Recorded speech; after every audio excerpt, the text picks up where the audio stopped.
Hey everybody, welcome back to the 137th episode of Taps from Patience. I'm AJ with Audacity Micro and Subtract Manufacturing, here with Harrison from Precision Ingenuity, and we have Derek from Fidget Things. Hi guys. How you What's doing? going on? It's been Doing a good. long time. Yeah, it's been a few years, right? Mm-hmm. Yes. So we were talking about this before the episode, and we think you were our first guest. We never actually checked, not that we couldn't, but we think you were our first guest. You were last on, I think, on the Christmas episode that we did probably 2 years ago. Yeah, we all just randomly called and jumped on. Yeah, that was fun. And I haven't talked to you for a long time. I think partially because I've had Instagram uninstalled from my phone, and I think we've all been busy. Yeah, I haven't been on Instagram as much as I used to either. Facebook just actually, even though I don't like Facebook, turned into a better community controlled marketing thing. You can actually create a community, talk directly to them, and really control who sees your post compared to Instagram, where it just kind of becomes a random void. Goes off into the ether. Yeah. Okay. Well, you've had a lot of changes, and so have we. What's new in your world? Yeah, so I think last time I was on, I was in my 2-car garage. I had a Haas CM1. I might have been waiting for my Haas CL1. So before that, I was using a Slant Pro. Since last I was on, I moved into a bigger house. I got an RV garage, fully fitted it out with a second-story mez, a dirty room for grinding, kind of like what AJ has its own compressor room. A whole area with my water jet and water, wet stuff, and then my mill and lathe. I also then got a ST10Y with dual spindle, which has been an incredible change compared to the CL1. And then just a couple weeks ago, I picked up a second Haas CM1, which I'm working on getting set up. So I just checked. You were last on episode 29. I don't have the date right here in front of me because that was one of the episodes that got bulk uploaded when we first started uploading them to YouTube. So it's been a while, at very least. Yeah. So yeah, a lot has changed since I was last on. I've really, just kept buying equipment. I'm actually out of space in my new shop now. One thing that I always thought was interesting is you see these waves of trends that come through, and everyone jumps on the bandwagon. And then over time, they kind of fall off, and you get kind of a couple of the top tier names. And you've kind of held on to that whole Fidget market. Yeah, Fidget things. I mean, I started this 2016. I've been selling fidget spinners 3D printed, and now I'm still selling fidgets. What is it? 7? No, wow, it's almost been 9 years. It's kind of crazy. I didn't think it'd be this long. I mean, there was a huge break between that where it just completely died, but. The magnetic fidgets kind of started again during COVID and really exploded. And now I'm still selling magnetic fidgets that have evolved a lot over the last 5 years. That time flies. This is crazy. Can we take a step back for people who are maybe hearing from you for the first time? Can you just kind of go over your product line right now? What are you selling? What are you making the most of? Yeah, so right now, the main thing is haptic sliders. They're just basically, they're 2 magnetic halves that slide apart, and they free float. And they just click, slide, and do that. And, I make them in various materials. So, if you go on my Instagram, you'll see I do everything from 3D printing to superconductor. And then I really enjoy, the finishing and getting the colors and doing it. So that's the main thing. I also have there's things called spin sticks, which hold beads. They're somewhat popular. Spinners are actually still pretty popular in the market. I've only done a couple of those. It's not my favorite. And then if I just get an idea of something I want to make, I usually just make it and throw it out to my community, and they usually like it. So what drives your products and the decisions you make? Is it stuff you want to see? Is it stuff customers want to see? What drives the development of something new? It's usually something that I want to make. So I'm not chasing after the next big thing to make a a killing and try to take advantage of the market. I mean, there's things that fall obviously if something is popular, I see it. I'm if I don't have that, I'm interested in it, I'm going to make it. But I'm not constantly developing like the next greatest thing, like chasing it. It's like if I see like I want to make a utility knife that looks cool, I'll make a utility knife.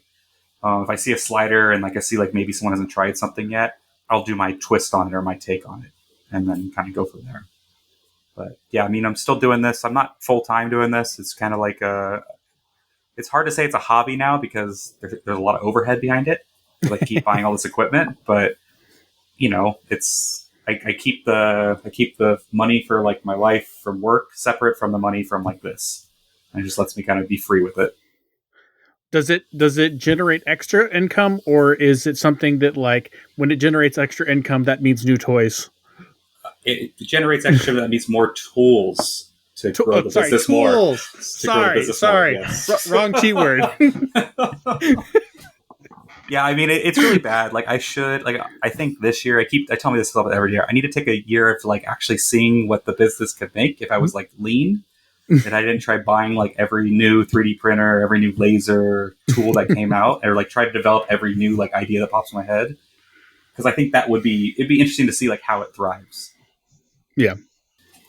That's cool. But I mean, what's the point if you're not enjoying it and having fun? Like that's what I think. That's what I also think. Like, there's times where it's like stressful because like I get swamped with orders, or I got a lot going on with my normal job, or like I have 2 kids now. So, like I didn't have 2 kids when we first talked, and like I stay at home. Congratulations. My wife works, so like leaves the house. So I'm with the 2 kids, working my other job and doing this at the same time. And sometimes it's quite the burnout. So yeah, if I had to do it full time, I don't know if I would enjoy it anymore. Yeah. Just 3 full-time jobs there. Yeah. So Now, how much time is spent between like the actual material being machined in the mills or lathes versus like how much hand finishing work or post processing work do you have? I mean, honestly, like the hand finishing isn't terrible. Like I've got it down to a pretty good like routine for it.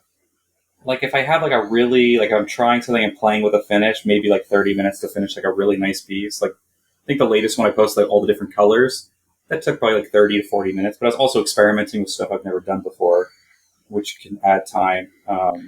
The machine does take longer. It's just unattended. Is that 30 minutes per part, or is that per like a batch? That's probably so like that one slider you saw with like the fancy, part, like that was like probably 30, 40 minutes of like finishing and playing with it.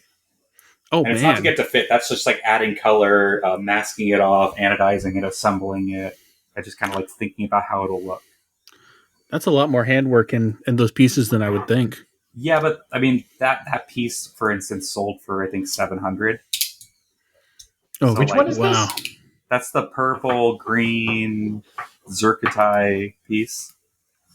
I don't know if Oh yeah, there we go. So like that had masking off, anodizing. You have to heat treat it, polish it, blast it, assemble it. Yeah.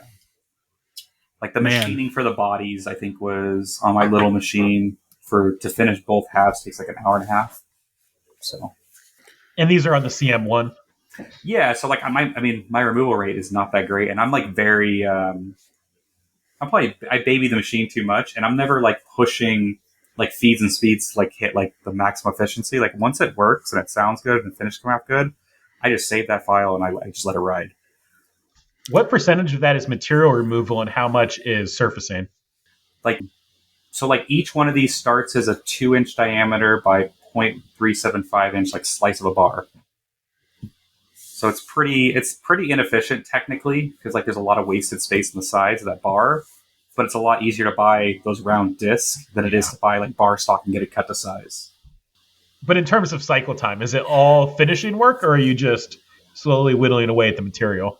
No, so like I have a 1-piece flow, so I load in 2 pieces of material, that flips over to the pallet, and then I press go, and then in an hour and a half to 2 hours, it spits out a complete piece, and I just flip and put the next one in. So it's like, oh, you're saying, okay, it's like of the actual cycle program. time. Yeah. I mean, for that particular one, not that much, but for like the longer one, I think it's probably like 30 minutes. The surfacing? Yeah, the surfacing is not too great because like I have the higher speed spindle, so and there's not a lot of material. Like I'm more held up with the, using an 1/8-inch end mill to rough out all the extra material before that and not really be able to push it. Like I'm only doing like 0.25 step over, like 10,000 RPM with the 1/8 inch end mill with titanium. So What type of RPM ranges do you typically hang out at? Like, do you go all the way up to like 30 or 50K, or do you stay down lower? I try not to run it over 24 just to try to save like the spindle. So like aluminum is basically 24 the whole time. Aluminum, brass, copper. Like titanium usually taps up about 16,000 RPM when I'm doing like the surfacing with the 1/8 inch ball mill, and that seems to be like give me the best results. And you're definitely not in danger of blowing out your spindle with those speeds. Yeah, no, I mean I blew up my first belt. I reached out to you how to change it after like 3 years with the machine, and that seems pretty good. So you were blowing them that like multiple times on your OM, right? Yeah. I haven't blown a single one out since I changed my warm-up program to ramp up a little bit less dramatically. Because there was one step where it was going from like 20 to 30K, and that's where it would snap. Like every time. So maybe that's why I never run it over 24, and I warm it up every morning when I like use it. Yeah. I think it was the acceleration. It was when it was accelerating from 20 to 30. That moment is where it would go. And now I do it in like 2,000 RPM increments and haven't blown a single belt. Yeah, I think it's like where my thing is. Have you run it much since you've made that change, though? Me? Yeah. It's been running. I don't know how you don't like that machine. Well, I mean, I guess I don't know much about the OM one, but like I love these CM machines. I mean, that's why I bought a second one. Like it's been so reliable, like, and it just, yeah. It needs mine needs a serious spindle rebuild, and it's also a very messy machine. Because you have that extra sliding window, right? Yeah. Yeah, like I think for mine, I had to like drill some extra holes on like the trough, and then if I'm not doing like heavy material removal, it's great because I mean it's fine, but as soon as you like heavy like material removal, it clogs that trough and floods on my floor. It's like that's the downside. But I'm usually not cutting anything really much bigger than palm of my hand.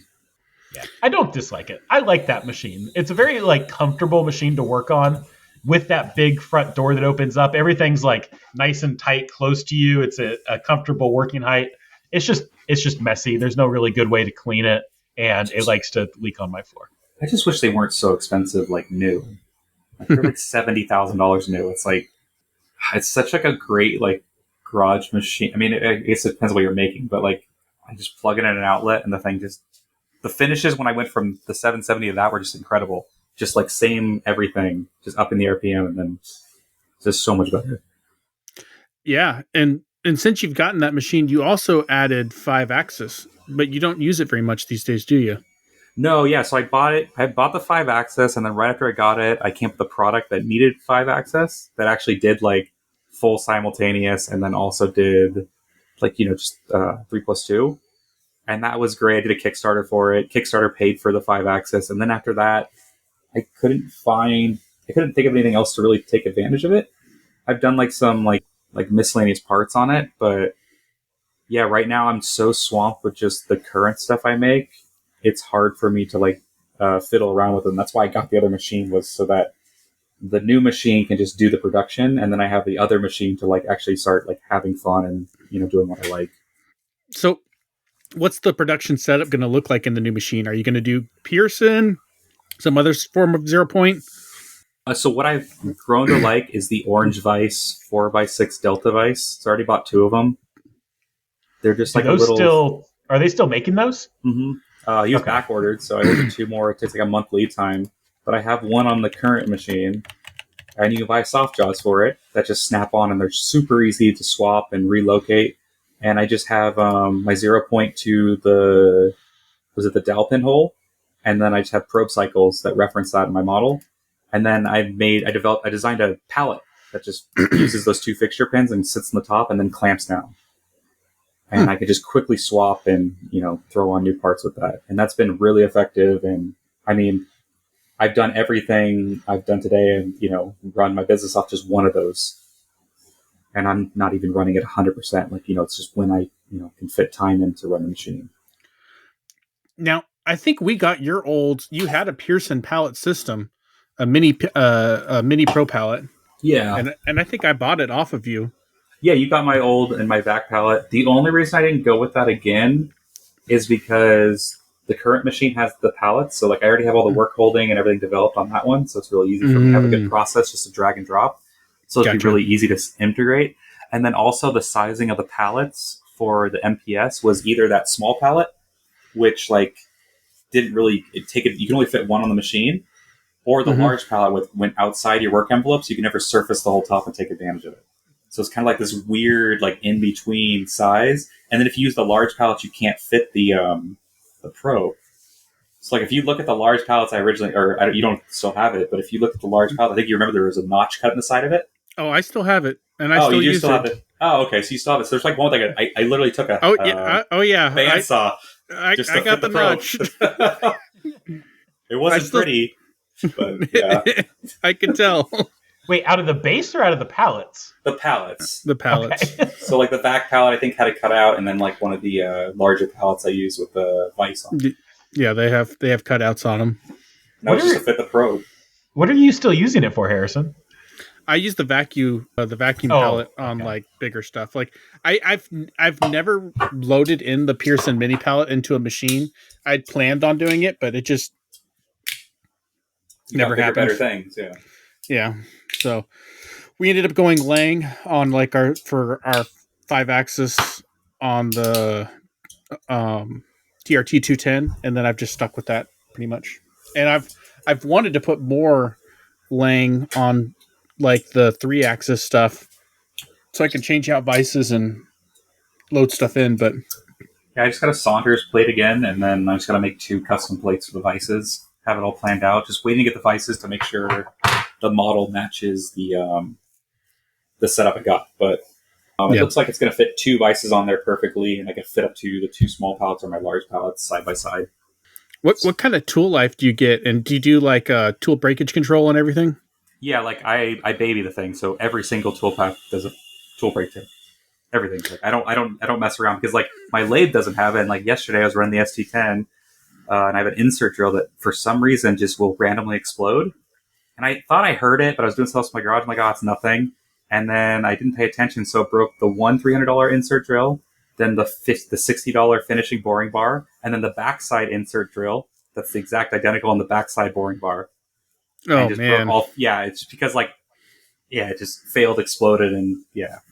So I love tool break detectage. I hate that feeling.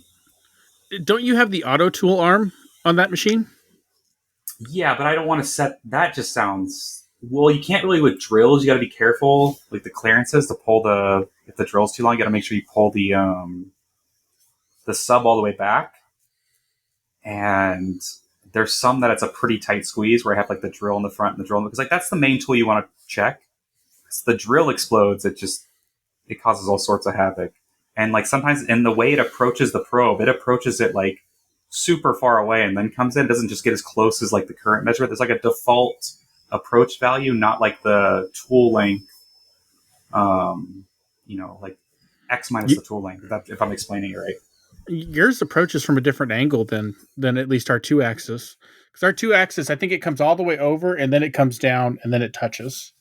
Yeah, so it comes all the way over and then it goes between the tool probe, which sticks out like 4 inches, and goes in between the sub, but it doesn't just like squeeze in there super tight.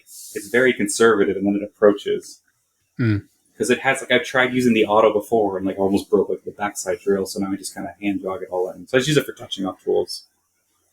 So you never use the auto cycle even when you change out inserts? Yeah, even when I change. Well, I mean with inserts, I just change them, check my tolerance like after one part, and then adjust. Because it's the same tool. The insert is for the most part. I don't really have to tweak. As tool wear goes on. It's usually like once it goes out, it's like the finish is so bad, I'm changing it before the sizing's a problem. Interesting. Yeah. What is your tightest tolerance on one of your parts? Usually it's like I try to aim everything within like 4 thou. Like 0.1 millimeters is like typically what I'm trying to aim for. I mean, even when I'm doing like my fits and everything, it's generally around there. I don't have drawings or like guides. It's just like I put it together. I know what I sketch out. I'm like, oh wait, it's still fitting. So that's kind of the nice part about having like my own products. And being a one-man shop. Yeah, like I don't have to have someone else. I mean, granted, all my stuff I sell is like cross-compatible modular with other parts. So there has to be consistency there. Mm-hmm. And like I let people like pick all their parts they want. So like if you buy a slider from me, the idea is that you can take it apart and buy different pieces that go inside, or you can move parts across if you want to save money. So like there is consistency there, but like I don't do super tight tolerances to where it's gonna, bite be a problem. Yeah. Have you ever had issues with, someone buying something in 2016 and then buying a replacement part in 2025 and it not fitting? No, because like I think the longest I've had like a single product, like these sliders have been around for almost 2 years now. And like the only thing that like I've changed was I changed the design that was for like the water jet cut pieces. So like I always am also like constantly like changing or improving or tweaking things. So I just try to be like aware that what's out there. Now, how do you hold your magnets in your sliders? Do they press in? Do they glue in? Do you have a screw plate that goes over top of them? So it's a stainless steel plate or zirconium plate with a water jet cage that the magnets sit in that hold them like in the position. And then on top of that goes O-rings on each magnet. And then goes a like TPU printed piece that sits on top of that. And then the body comes down. And then there's a digit, which is that center piece that's made on the lathe, goes on top of that. And then a screw on the bottom sandwiches it all together. So like everything I'm using the water jet, the mill, the lathe, and my 3D printers all to make this one product. That's a lot more complex than I was thinking it would be. And the laser pre-cuts all the stock for the plates. So I'll buy a 2 foot by 2 foot sheet of stainless steel, 3mm stainless steel, throw it on there, and then cut all these like pre-cut 2 screw hole material out of that material to save money, and then I just throw it on the machine. You don't so I'm like using every machine. I looked at the pricing and I could be fine if I sent cut and would save a step, but then I wouldn't have a cool laser. Yeah, you gotta hang on to those toys. I mean tools. Yeah, that's what I'm saying. It's like when I first bought the water jet, that was the same thing. It's like I could get these send, or I could just buy the water jet and do it myself. And I bought the water jet, and then the laser came, and I'm like, the water jet's slow. I bet I can cut these with a laser faster. And then I bought the laser. What laser did you get? I bought the X-Tool Metal Fab 1200 watt, and I did the early you put $800 down, you save $20%, they give a 5-year warranty. I'm like, it was I think out the door it was 17,000 shipped with tax and everything, and I'm like, that is cheap. That's the cheapest I've seen, and also we're going through all the tariff problems and stuff. I was looking at Chinese fiber lasers, but just shipping them without the tariff was 17,000. Mm-hmm. So I'm gonna expect before all the tariff nonsense, I was gonna expect at least another 25% extra on top of that. So it was expensive. This was in the States, had built-in software. I will get support, and they said it comes with a 5-year warranty. Whether that warranty actually means anything, I hope I never have to find out. But it was kind of one of the benefits of pre-order. It seems kind of easy to say yes to that. Yeah. Does it need any cutting gases, or does it just run on compressed air? It uses compressed air. You can feed in argon or nitrogen. I just learned when I started looking into it, I found out that if I buy one of those giant, when I say giant, one of the large welding gas chambers, you get 10 minutes of cutting out of it. So it's not worth it. So they advertise, it can cut up to this, no problem. It's a little misleading. It does 3mm stainless fine. It does 2mm titanium okay. It does 1mm like butter. I can cut 1mm any material it's nothing, and it does it so quick. So there was a company that just released really decently priced CO2 laser, and I don't remember what that company was right now. Was it the Guike one? No, I'll keep looking here. Yeah, that was one of the ones that came out after, which I kind of wished I would have got because I want a bigger CO2 laser. And that one's a CO2 fiber laser all built in one with a giant 4x6 bed or something. So, Do you think your laser would cut Aroa centering plates? how thick is it? They're very thin, less than a millimeter, I think. I mean, if it's less, it'll cut it. Yeah, it'll cut it, no problem. I wonder I if mean, that would how be accurate accurate? enough. That's the question. Is I don't know, Yeah, I would imagine it wouldn't be that crazy that thin. because those are expensive to buy, and if I could like hire you and send you a sheet of spring steel or something. Yeah, let me know. Like, I like cutting. As I said, like it's such an easy machine to use. It's fun. Like I like turning it on, firing it up just to see the sparks fly. All right, it is the Langmuir, Oh yeah, I saw that. Langmuir systems, Yeah, 1,500 watt, $20,000. yeah. And It'll seems probably be big. good. Like it seems like that's the new everyone's jumping on it laser thing right now. Yeah, Because 4 foot by 8 foot. yeah, like the 1200 watt laser sources actually became like affordable, so now everyone's making a laser cutter. Or doing sketchy things on YouTube with them. Yeah, Yeah. Yeah, that's interesting to me, those lasers. I didn't realize it was only 1,500 watts. I might be spoiled with higher powered lasers from my previous job, but yeah. I mean, it just depends. Like, I mean, how much thicker do you? I mean, well, 1/8 inch is not that thick, but you can do a lot of work with 1/8 inch or under, and you can weld with it also. So, like, I could take the head off and use it as a welder. I haven't That's done that cool. yet because I don't like welding. Or haven't had passion, but it's something that I've thought about. That's pretty cool. So, one day I'll find that project to do where I want to make a barbecue pit or something. yeah, that would be cool.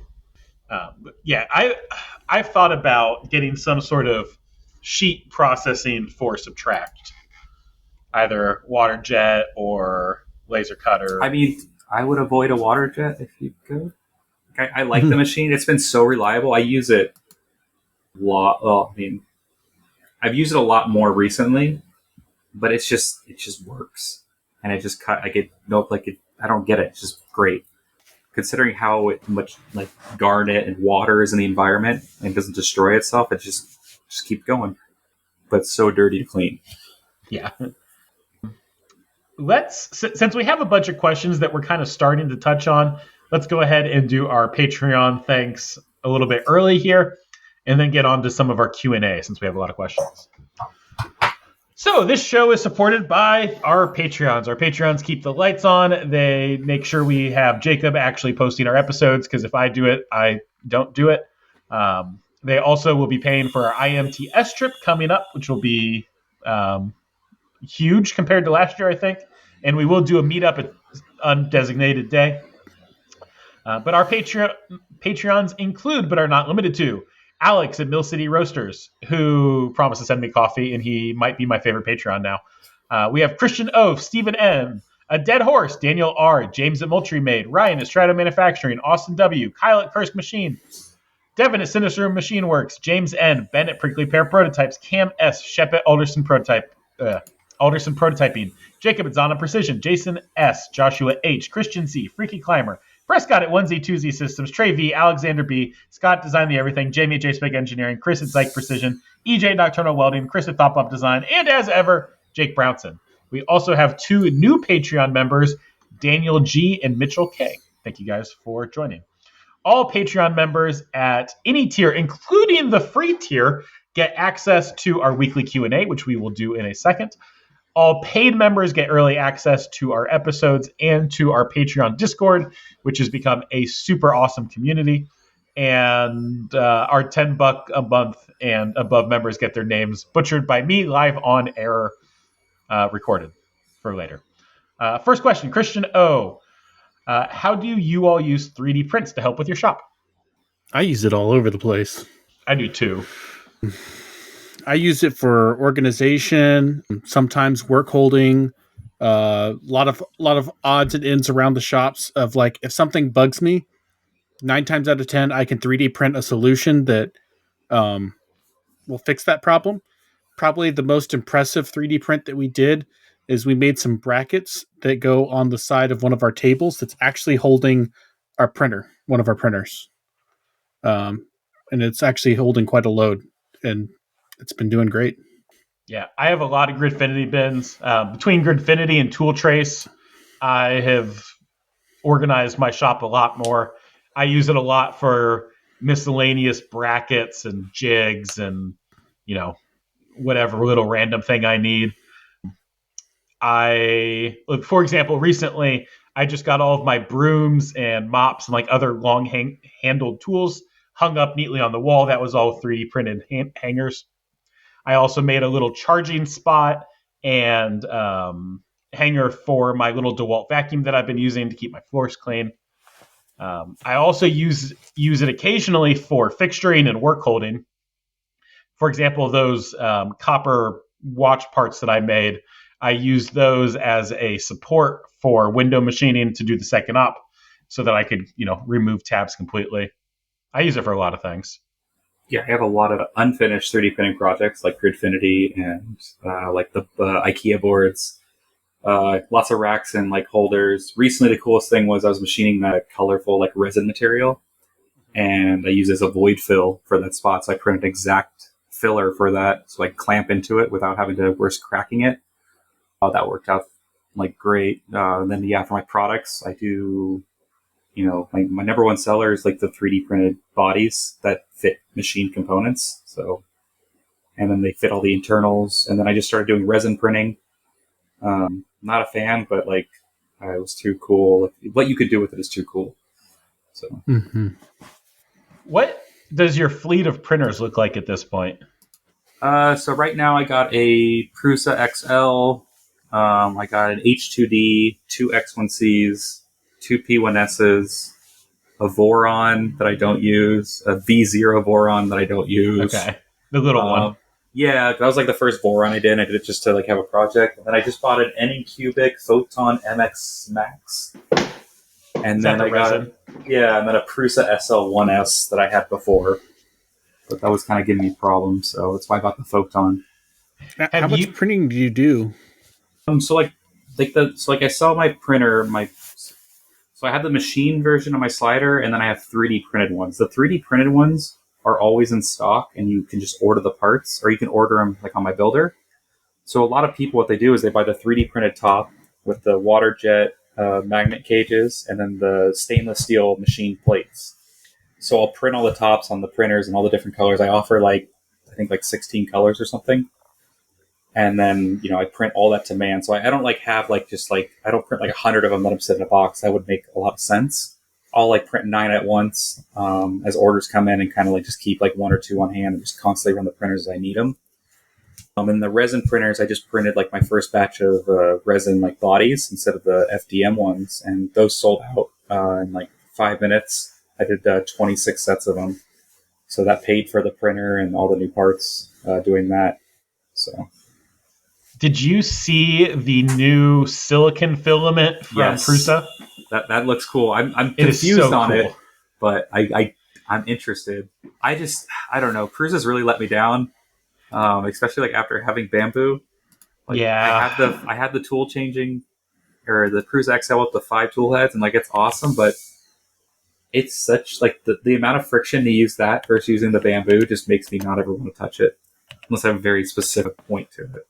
Yeah, well, I believe their silicon filament only works on the XL, so maybe that'll be a reason to keep it. But then, Bamboo Labs is supposed to release their 7 tool head H2D, so it has an ATC in it. Yeah, that's gonna. There'd be no reason to have the XL. I mean, except for the silicone filament, but I don't know. I don't think I'd have enough use to warrant that.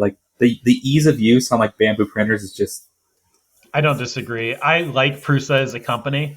Yeah. But they got behind. It is really all there is to it. And they're more expensive, a lot more expensive. It's not even the price so much. It's just the convenience, the integration of the slicer to send your files, and they've tried doing better. It's just not as seamless. So I like being able to just load my print from my phone, hit go, and it's just all stored there. And I don't have to walk upstairs to my printers. They're just ready to go. All right, next question. Roy B. I have a new TM1P with an HRT 160. It's his first 4th axis. He's looking for recommendations for work holding. He's doing prototypes and one-offs and limited production, mostly aluminum. 0-point system? Question mark. I mean, the 56 and or is it 52 and 96 millimeter pull stud systems are pretty good. I would honestly look at Pearson's The Rotovice. Rotovice, or I wanted that so bad. not just the Rotovice, but the his is it MPS? Is that what's called? Oh, that's his new thing, right? Palette. Yeah, that thing looks pretty sick. I remember I wanted his Rotovice, but the fourth axis you could fit on the CM was too small. Yeah, it's huge for you. Yeah, like, but it was like perfect. It like held like the 4 small vices on it, and I could just do like production like it. But it was just too big. Like it just wouldn't work out. Yeah, they're Max 4 palette system, where you can it's basically a 0-point system for like a fourth axis or fifth axis. I really like Pearson. I have a hard time recommending his stuff though, when you can go with something like a knockoff shunk system that I think would be more accurate, or at least as accurate. I'm sure his system is pretty good and a lot cheaper, and it's a little bit more modular, and like you can do more things with it instead of just jumping the gun and buying what I bought. Yeah, like I don't know. If I had to restart, I would probably, I guess, depending on what I was trying to do, but I would go with like a used shunk system or a knockoff shunk system or a knockoff Lang system, because the performance on those is shockingly good and they are shockingly cheap. Yeah, the only reason I didn't go with Pearson was the default sizes. Like I like that MPS that I had. It was great. It worked, and it just was. I didn't want to make my own pallets. Yeah, so you're kind of stuck with what it is. Knockoff shunk, Harrison, not shunk. Oh, okay. I was gonna say shunk is shunk is pricey. Shunk is very pricey. But like the Zin Dian stuff, like their stuff is pretty good and it's cheap. I love my little Lang plate that I have on my 210. It's freaking awesome because it can do 96 and 52. Yeah. Is that the one with the through bore? No, that's on the Doosan. That's on the Doosan, and it can only do 96. And I have never used the 3-bore once since I got it with that. So, do you have a fourth on all your machines? Or your 3-axis machines? Okay. I have a 5-axis on my... The TRT 210 is a 5-axis. Okay. I only have 1 4th-axis on the Doosan. And I got it with the bore in the center so I could do shaft work. And since I've had it, I've never had to do shaft work that needed the bore. So instead, that was more like your old work you used to do, like the farm equipment and like chicken coop stuff. Like, no, what do you mean by shaft? So, like, one of my customers is in the food industry, and they do packaging systems. And so, like, they will have rollers that hold the cutting blades that cut the plastic as it's going through, and it's got a lot of build components, build features on these shafts. And to hold the blades that do the actual cutting of the plastic as it's going through. And for those, they're really expensive parts that, and I've done them once or twice on the 4th-axis, but the shafts have been short enough, like the bearing surface of it that I thought I was going to have to stick all the way down into the 4th-axis has actually been pretty short. And so it hasn't been an issue. So... And now that we have the new lathe, I potentially could do those in the lathe and have both spindles holding it. Oh, yeah. So, are you doing like the same work you were doing like before if you kind of like shifted like your type of customer? So I have added, not really subtracted any customers. Okay. But the customer that we had the last time we talked has probably shrunk from like 75 to 50% of my business, whatever it was before, somewhere in that ballpark range, to now like 10%. Okay. So like they make a very small portion of my business now, even though it's probably pretty close to the same volume that I was doing back then. You've diluted your customers. Yes. There you go. Yeah. I've got 3 others that are far larger who I'm doing work with right now. And once I kind of get a handle on them, I'll probably try to pick up a couple more. Oh, that makes sense. All right, next question from Norman. At one point, Derek had issues with Etsy. Are you still using it as your primary sales platform, or have you diversified away? So like I have Etsy still open. I don't like do anything main on it. I just have like a couple like small things still available that like generates like small sales. I went to Shopify I think like 3 years ago. And it's been great, but like the only reason it worked out is because I had like customer base like on Instagram and Facebook. If you don't have that, like I don't get a lot of just like natural traffic to the website. And I don't pay for advertising or, try to drive traffic. Everything I got is from like backlinks on YouTube from people that like bought my stuff and did like videos or like sharing content from like Facebook or Instagram. So yeah, I don't really need Etsy anymore. It's unfortunate because it made it a lot easier with just like natural advertising. Like Etsy was probably, like it was flip flop. Like it was just random people finding my stuff before. Now it's like actual like people like looking for my stuff. I have my own website. I think that may have actually been why we had you on the podcast the first time, because at the time I had designed the everything and we did a lot on Etsy. And I think I just got canceled on there. Yeah. Yeah, you like just got canceled. I don't know if you'd been canceled back then or if it happened shortly after. Maybe we had you on twice before, and like the first time we were asking you how to do Etsy, and the second time you were like, "I hate Etsy." I don't think so. I think we've talked like privately about like how I did Etsy, like on like in DMs and stuff. But yeah, no, I don't think. I think I only did your show once. Yeah, and I think all that other stuff happened later because I think it happened after or around the time I did the big plate for you, the big spacer plate, which was like a year later. Possibly, yes. I'm trying to think when I did that, if I did switch. Yeah, because I think I was still on Etsy at the time because I was doing the key. That was for the keycap clickers were after that. So it probably was a little bit shortly after that. Yeah. Time has like become a blur now, honestly. Yeah. All right. I'm going to combine two questions. So Jamie from JSpec and Alex B. What is your opinion on the CL1, and have you had any issues with clearances, particularly when you're using a bunch of tools? So the CL1, like I really liked the machine. It just had like two major flaws that it just seemed like they chose to accept. So I had the the Slant Pro before, and that had the hydraulic 5C collet holder. And that thing, like, it would just clamp to the sides of the bar with if you're in the range of the 5C collet. The CL1 had like just like a bar pull, but the way they made it automatic is they just put a pneumatic piston on it to throw that bar back. So if your bar was undersized or oversized, it would either get a fault, like can't clamp, or it would say it's clamped and then, all hell would break loose. So that was like the first problem. And that was like the most frustrating thing because like, I do a lot of weird materials. So like I don't get perfect stock. So I had like this huge library of 5C collets. I had to buy a new one for it. And even then like the bar would be like different down the bar. So it would just like, and then that combined with the bar pusher, which like seems cool, like automation like built into it. Well, if your bar is too small randomly on the bar, that thing now just turns into a missile and just hurls across the inside of it full force with the, the 100 PSI bar pusher. So like, that was fun. And then like the machine doesn't know any better. So then it does a tool change with the bar of material in between.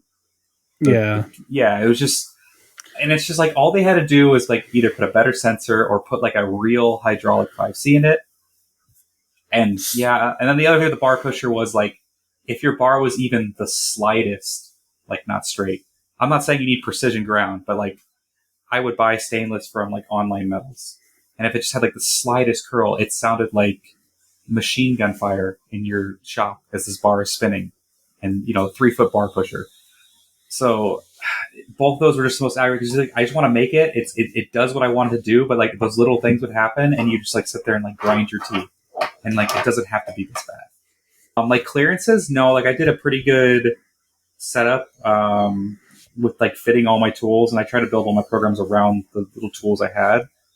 But I never had like really a reach issue, except for you really couldn't turn like long enough down the diameter until it starts hitting like the plate, like the actual tool changer. So like you're kind of limited to like I think it was like 1.5, 2 inch length stick out before you start having a problem. Or like no long drills, obviously, because you'd hit the live tooling on the side. Have you seen the new Tormach lathe? Yeah, that thing's awesome.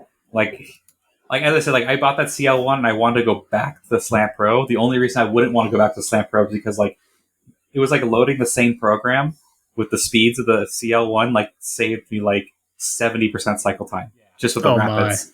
Like it was a huge difference. Like that just made me like put such a huge smile on my face. But then it would do stupid things that like like with the bar loader or the rattling, it just like it ruined it all. So with that bar loader, just out of curiosity, you obviously don't have this machine now, but could you have had a tool called up and in front of it to where the bar pusher would hit it against it and act as a hard stop inside the machine? That's how it would work. So the way the program works is it would go up, pull up to the length, and then it would push it into the back of the side of a tool, and then it would back up. But what would happen is then it would clamp, and that tool changer would shoot back, but there's still the back pressure, so it would just throw, because it keeps the bar pusher on the back of the bar at all times to keep it tensioned. Oh, and so the hydraulic, it wouldn't clamp onto the bar. Okay, yeah, I see now. Because it was too small, and it would just shoot out like a missile. Yeah, because it's an air cannon. Now this is painting a potato gun. Yeah, and like most of the time it was acrylic. Luckily, that would like have that problem. So it would just shoot like a 1-inch acrylic piece, and then that would just shatter when the tool changer spun. There's enough power on it, but yeah, it was like I think it's a cool machine. It has like so much potential, but it just chose to be bad. So realistically, all of the problems are with just how it clamps. Like, I mean, yeah, and the way the bar pusher keeps the back pressure on it to keep the bar stable, because there's only one support. It's at the entrance of the bar pusher, and then the back support is just by a little conical center. So instead of having a bar liner the whole way down like a normal lathe, you just have like one here and then a conical like pressurized center. So that's why if it was like slightly off center and it just sounded terrible. So like it needed to have either no bar pusher and just have like a bar pulling macro would have probably been better. Gotcha. Or like that's pretty much the way to fix that. And then the better bar clamping system. And it would have been fantastic. Like it would probably make all the parts I need. I mean, having a sub spindle is game changing, obviously, because now I get like one and done parts, but I don't need that much capacity, especially, like I don't really use for what the original intention was. I don't really use it now. So you need to find some better parts that you can run on that you can automate. Yeah, right now I'm just doing like, the little tiny, they're running right now, these little like digits, which are at an M3 threaded like stub. So I have like, the live tooling doing like a rotary parallel, and then it grabs it and pulls it and faces the backside. And I mean, it's automated. I can run like, I think I ran like 60, 70 titanium ones yesterday, and they're pretty slow because you're doing a rotary tool path with a 1/8 inch ball mill, but it works. And you only have 4,000 RPMs. So. You only have 4,000? Well, you go up to 6,000, but it says to run the 6,000, you can only run it for like a minute. Or something. So I'm just like, I'll run it at 4 and do its thing. I wonder if that's how it is on the Doosan.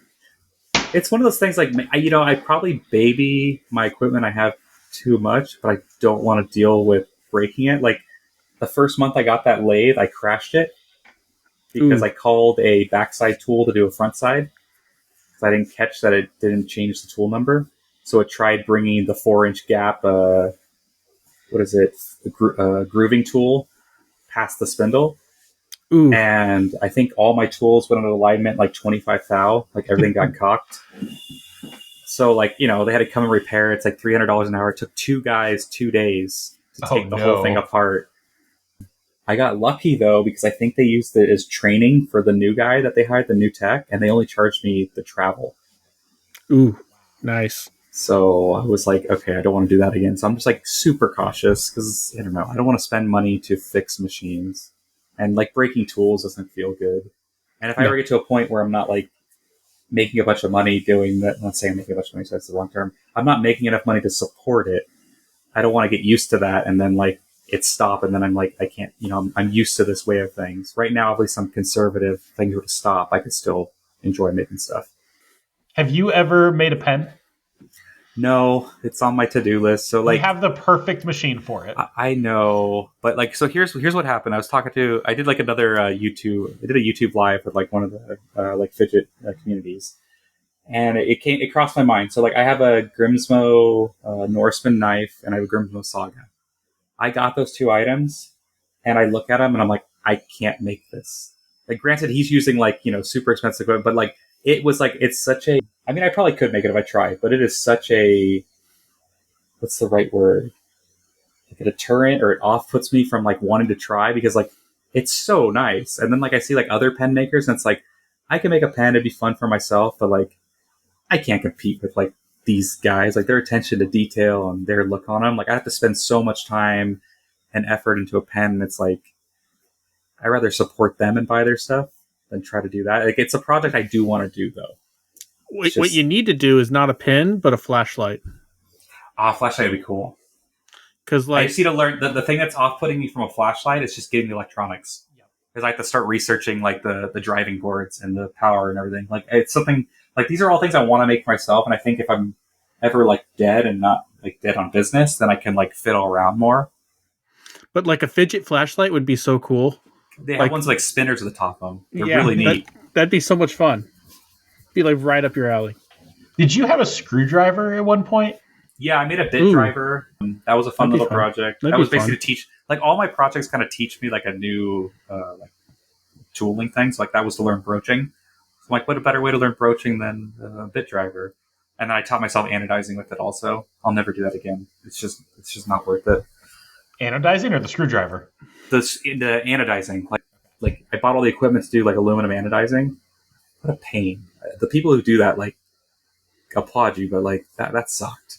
Such a mess. I guess I didn't have a dedicated area, but yeah, I learned the broaching, how to make a screwdriver. I did it on the Slant Pro, so I had to like manually flip the part and stuff. So it taught me like how to set the offsets and do all that, which was fun. I made another bit driver that I kind of just made like 10 of that I sold that like goes on my spin sticks, and that thing's cool. So I just kind of look for opportunity to learn something new. So yeah, a pen just to do, a bolt action pen, but I want to do something that's different. That's the catch.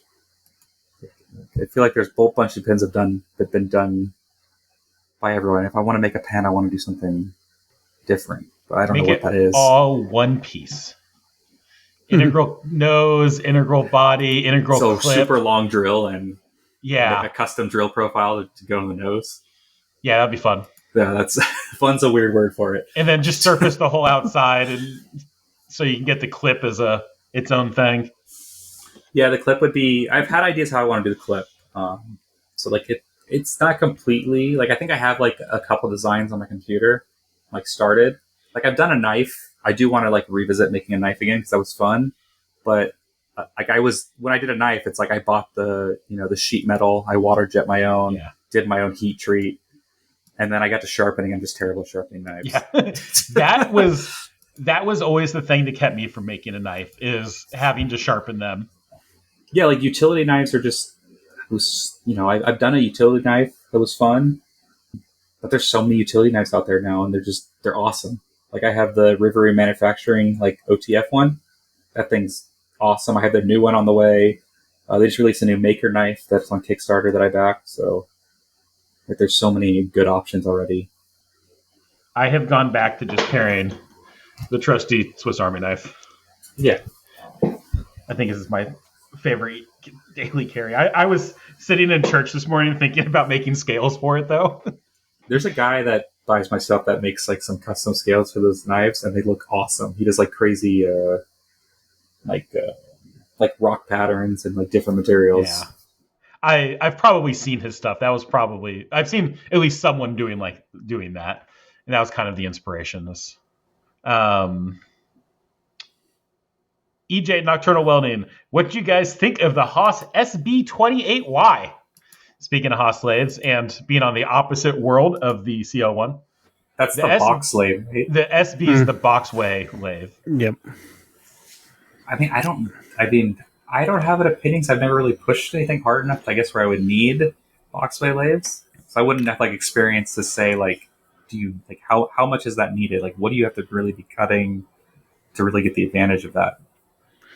got to be big, heavy cuts. And I mean, Haas released a video where they had it do an interrupted cut, and you listen to the sound, and it's a lot quieter than what I know my lathes would be with the So it's linear just dampening guides. everything. Yeah. So like, I think, I mean, it's a new machine. I have 0 time cutting on it. If it can do what Haas shows, then it's, that's cool. But I've now that I've started using a different brand of lathe, the Doosan lathe, I've been really impressed by it. So with because you have the 15, right? ST15. Mm-hmm. So like if you're just looking at your 3-axis turning, Mm-hmm. like how much of a difference is it? Like going across from like a Haas to that Doosan. Like just like machine manufacturer wise, like just yeah, like how does it feel? Does it just feel like a much more solid performance? Like, is it night and day, or is it just like you could just tell it's slightly better? So like the Doosan lathe is acting like what I thought Doosan would be compared to Haas in terms of performance. Its accelerations are insane compared Okay. to the lathe.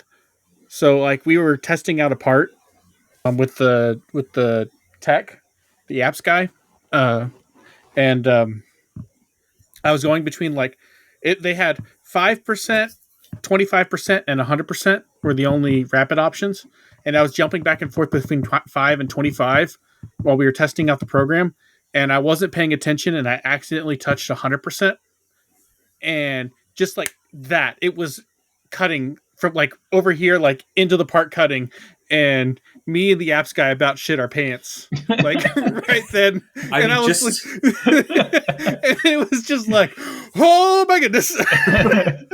That's how it is with just like what I have. Like even today, like running the sub and like parting off. I think I was talking to you about like on Instagram. Like it's still like even though I know it's proven, like it's just like just seeing it jump where it jumps to and makes a cut compared to like I think the rapids on the CM's like still only like 800 inches a minute, and this thing's like 12 or 16. It still just like catches me off guard. I don't know. The rapids are very similar between the two machines, but the accelerations are completely like the Doosan. I feel like when it goes, it is just 100%, and like it is at a stop to full speed in like a fraction of a second. Versus the Haas, I feel like there's like a buildup of speed. Yeah, they don't have as tuned as much, or they're more conservative on it. So like I feel like I can kind of see and feel the speed up and slow down. Versus the Doosan, it's just at speed. And so the tool change is also way faster. Okay. So like on the Haas, it's got to like push out and then rotate and then lock back in. The Doosan just indexes like immediately. Does it have the same kind of? It's the same kind of locking though. It just doesn't. It does. Like, it doesn't push out at all. Okay. It just rotates. So I don't know what the mechanism is, but it's a completely different mechanism, and it indexes a whole lot faster because of that. Okay. So like, I'm just running the same program between the two machines. I saw like anywhere from like a 5 to a 15% speed up in time, just with how fast it rapids around and moves. Okay.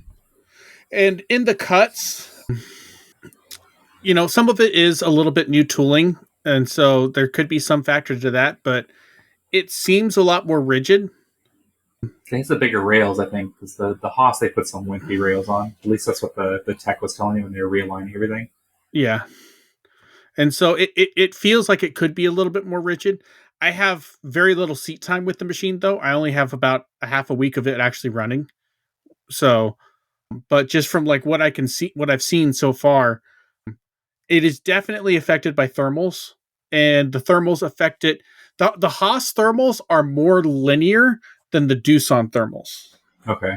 So like the Haas thermals, one, it tells me what the temperature is. Like if I had to say one thing is like the Doosan is a better built lathe, but like the convenience factor is the opposite direction.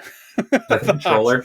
Yeah. Like the Haas is super convenient to like see what's going on with the machine. So like, for example, with these medical parts, we can do a warm-up cycle and we can look at the temperature of the spindle and we can kind of know where the tooling is going to be. The Doosan doesn't tell us any of the temperatures, and the parts, like if the lathe is running continuous, it's locked in. But if you stop for a second and it starts to lose heat, you can see those fluctuations quite a bit. All right, and then for like the live tooling, like has that been? It's like I'm still like messing with the live tooling on my lathe, and like I had to learn that it's a completely different milling strategy. So I was basically using it to prep stock for the mill, and I was trying to do like adaptive cutting on it, and it just sounded like crap. But like that, are you like? Has it been like a change for you? This is like your first live tool lathe, right? I haven't done any live tooling. Oh, you've done any live tooling? Okay. So like I'm planning on doing that, but like my focus this week was to get the tech in there to prove out everything with the fusion post for the machine, because I'm just starting out with the default post, and I've got a list of like 7 or 8 different bullet points that I'm going to send off to DSI to see if I can get fixed in the post to make it a little nicer. And then once I kind of get comfortable with the machine and some of the post edits that we're going to try to make, then I'm going to add in live tooling. So like I'm trying to take it in stages, like focus on just getting main and sub with transfer, get all the lathing stuff of it working good and where I want it, and then add in milling later. Okay. Yeah, I need to take advantage of my milling more. Does the Haas have any part off tool breakage control or detection if it fails? I don't know, and I hope I never have to know. That's like a fear. Okay, because like on the lathe, one of the things I like about the Lynx or the Doosan lathes is that you can do, I think it's a G350. And after the tool breaks, it'll start to separate, and it'll try to detect if there's any pulling force on it, and it'll let you know if the parting blade failed, and it'll error out. And same with the ejection at the very end. Is if you do, I think it's a G or an M116 command, it'll push the ejector out, and if the ejector doesn't make it to full extension, it'll error out. Yeah, we don't get ejectors. I just have a plunger, like a pneumatic plunger that auto spits it out, and that doesn't. Go ahead. I said it's just like a spring-loaded gas cylinder that's always compressed, and it just kind of poops it out. And I learned the hard way that if you put a collet that's too small for the ejector pin, it's really hard to get that collet out because the ejector pin's always in the way. So on the Doosan, it is a pneumatic cylinder, but it's double acting. Okay. And it's got proc switches at the top and at the bottom. So it knows if it doesn't go all the way back, and it knows if it's all the way forward. Yeah, that's kind of a fear I have right now. It's like these parts I'm running right now, they fall out. Like they don't have an ejector pin, but they're front heavy. For the most part, they come out. I haven't had it, like knock on wood, like the part not eject and then I try to grab with another piece in there. So I know what's going to happen. Do you have a coolant flush on the sub? Did we lose Harrison? Harrison, he's back. Oh no, I have. There's a little air cannon on it. You guys are both. Is it me? Is it my internet? I think it's you. It's you. Oh. That's fun. So okay, let's try that again. Are you guys doing better? Nope. Or am I still refreshing? bad? Okay. I wonder if this is going to make it into the podcast. Jacob actually edits our podcast now, so stuff like this does get removed sometimes. If it's not comical and entertaining. If it's not comical and entertaining. We are kind of getting towards time, so this isn't the worst time for an outro. I'm not abrupt. Was that the last question, too? There is one last question, but it's for me and has been addressed several times. Okay. Oh, did that fix it? You are at least kind of back. It's still pretty bad. You're very pixely. But functional. Well, I'll listen to you guys for a little bit, Jason. I guess. I think we have some delay on Harrison's part. So Jason S., what's the status of the office mill spindle? It's still very loud and crunchy. But if you're using a 16th inch tool, it's fine. And that's what I'm using it for right now. So the office mill is doing op 2s on this big production job I have, and it is perfectly adequate for that. What's the cost to get that redone, out of curiosity? Not that much. It's a couple thousand. Okay. It's like a fear I have. like one day that could happen. Just like, what am I going to cost to do it? Yeah, I mean, a brand new spindle I think is like $6K, Okay. plus labor probably. But I have a unicorn spindle. I have a 40K spindle, and they haven't made 40Ks in like 21 years. Okay. They have 30s or 50s, and if I went into like Go to Haas and get a new spindle, it would be like a whole thing. Yeah, you need like different pulley, all the software, everything, right? Yeah, that would be They would terrible. have to convert it from probably to 30K, maybe 50K, whatever. But there's a place that will rebuild them, and they wouldn't give me a firm price. It was very much send it to us, and we'll do it based on the condition of the spindle. Which they were saying it was going to be between like 1,600 and 2,500 or something. Okay, that's not terrible. No, it's really not. And you can pay to have it done faster. That was like their slow price. That was like a 2 or 3 week lead, and you could pay like $500 per day to get it done faster. Jeez. So if you wanted it done like a week faster, you could pay like $3,500. Okay, that makes it a little bit more gross. I am tempted to just swap out the bearings in it and maybe find some way to regrind the taper. So you have to do both those? Like you have to. Both of those are bad right now. Both the taper needs work and the bearings have issues. Okay. And the bearings, I am not particularly worried about. That seems like something that I could do. I did it in the office mill. No, the Tormach, I mean. Granted, that's a much lower RPM spindle. Yeah. But the regrinding the taper seems like more of an adventure. Yeah, I don't think that'd be worth doing yourself. Yeah. My one thought was maybe I could take one of the tool holders and just declare it sacrificial and turn it into a lap and just lap the inside with a tool holder. But okay, I don't know if that's a good idea or not. Yeah, that might not be worth it. I mean, you're not really using it that much. I mean, with your new adventure, you're mainly doing your subtract now, right? Yep. So I've been considering just getting rid of that machine, but it is so small, it doesn't really matter. Like I could just push it off into the corner of the shop, and like, for the one time a year I need it or whatever, I could just use it. But I don't know. And at this point, I do use it more than once a year. Scott has been coming over and using it a lot recently, which is good because he's kind of getting experience running machines. So if I ever needed some extra capacity, I could like ask for him to help me. Okay. I could see him buying that machine. Yeah, Scott inherits it. Yeah, it would be a good machine for him. But I don't know. We'll find out. Does this mean I have to do the outro, Harrison? Or I think you did it on purpose. I've never done an outro. This is 137 episodes, and I have never done an outro. Maybe he turns off his video. It'll help. I don't know. You can try that, Harrison. But Derek, where would you like to be found on the internet? You can find me on Fidget Things on Instagram. I'm always there for like messages. I have a Facebook group called Fidget Things.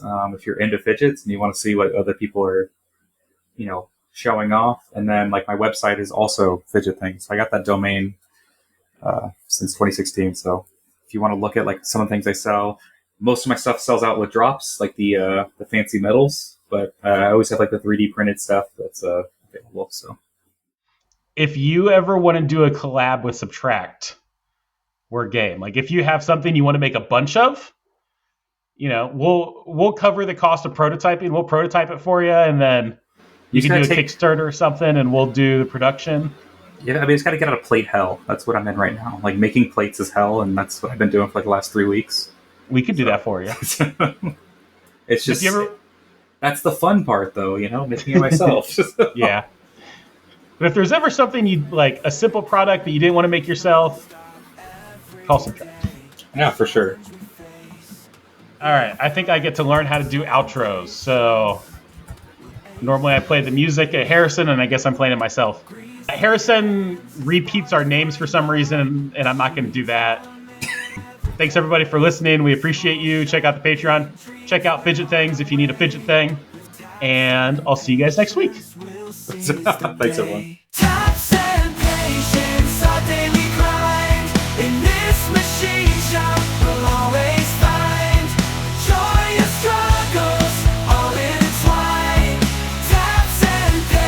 It's one of a kind. See, Harrison, that's all it needs to be. Bye.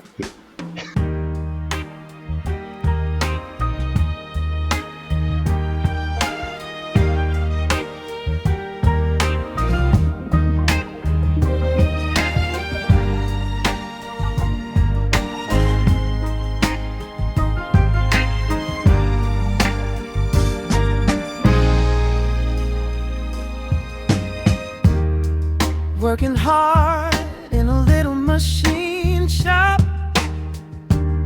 tapping threads and turning metals non-stop. Every day a challenge we face. With our taps and patience, we'll ace this race. Greasy hands and sparks flying high, machines humming, the sound never dies. Small shop, big dreams, we're on our way. With taps and patience, we'll seize the day. Taps and patience, our daily grind.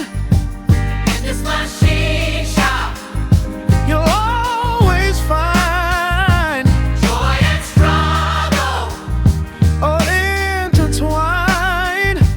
Taps and patience, one of a kind. Blueprints scattered, the coffee's gone cold.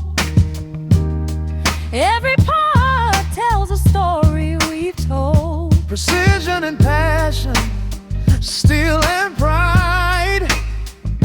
With taps and patience, we turn